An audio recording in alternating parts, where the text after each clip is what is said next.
ছুটি পেলেই পর্যটকরা ছুটে আসেন দীঘার বুকে। ওল্ড দীঘার পরিচিত সি বিচগুলি পাশাপাশি সাম্প্রতিক বছরগুলিতে দ্রুত জনপ্রিয় হয়ে উঠেছে সিহক ঘোলাঘাট সি বিচ। বিদেশি সমুদ্র সৈকতের মতো পরিবেশ আর কাদামুক্ত জলের সৌন্দর্য এখানে এনে দিয়েছে নতুন মাত্রা। দেশি বিদেশি পর্যটকদের কাছে এই স্থান এখন পরিচিত ফরেনার্স বিচ নামে। ট্রলারে ভেসে মাছ ধরার দৃশ্য থেকে শুরু করে ঢেউয়ের তালে তালে স্নান, সব মিলিয়ে এটি আজ দীঘার এক অন্যতম আকর্ষণ। কিন্তু আনন্দঘন এই পরিবেশের মধ্যেও থেকে যাচ্ছে এক গুরুতর সমস্যা, যা পর্যটকদের ভোগান্তি বাড়াচ্ছে প্রতিদিন। আমরা তো মানে অনেক দূর দূর থেকে অনেক কেউ হোটেল থেকে আসে, তো সেভাবে তো চেঞ্জ করার জায়গা এখানেই নেই। তো এখানে যদি ব্যবস্থাটা চালু হয় তাহলে আমরা মানে খুব উপকৃত হব। এখানে তো সেরকমভাবে কোনো মানে অর্ধেক জামা কাপড় তো যেতে যেতে শুকিয়েও যায়, তার জন্য অনেক শরীর খারাপ, জ্বর ঠর এরকম হয়।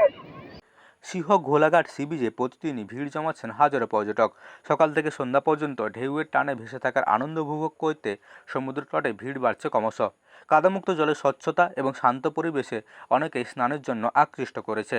তবে আনন্দের মধ্যেই দেখা দিচ্ছে বড় সমস্যা। স্নানের পরপরই পর্যটকদের অসুবিধায় পড়তে হচ্ছে, কারণ সৈকতের চারপাশে নেই কোনো সরকারি বা বেসরকারি শৌচালয় কিংবা চেঞ্জিং রুম। ফলে বাধ্য হয়ে ভিজে কাপড়ে দীর্ঘক্ষণ থাকতে হচ্ছে বা তাড়াতাড়ি হোটেলে ফিরে যেতে হচ্ছে। এতে আনন্দ উপভোগে বড়সড় বিঘ্ন ঘটছে। বিশেষ করে যারা দূর দূরান্ত থেকে আসেন মাত্র কয়েক ঘন্টার জন্য, তাদের জন্য এই সমস্যা আরও জটিল হয়ে দাঁড়িয়েছে। পরিবার নিয়ে আসা পর্যটকরাও সমস্যায় পড়ছেন বেশি। শিশু ও মহিলাদের ক্ষেত্রে শৌচালয় ও চেঞ্জিং রুম না থাকায় ভোগান্তির কারণ হয়ে উঠেছে।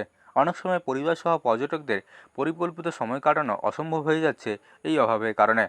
দীঘার অন্যান্য সৈকতে যেখানে ন্যূনতম পরিকাঠামো তৈরি হয়েছে, সেখানে সিহক গোলাঘাটে কোনো উদ্যোগ দেখা যায়নি। অথচ এই সৈকতের জনপ্রিয়তা দিনে দিন বেড়েই চলেছে।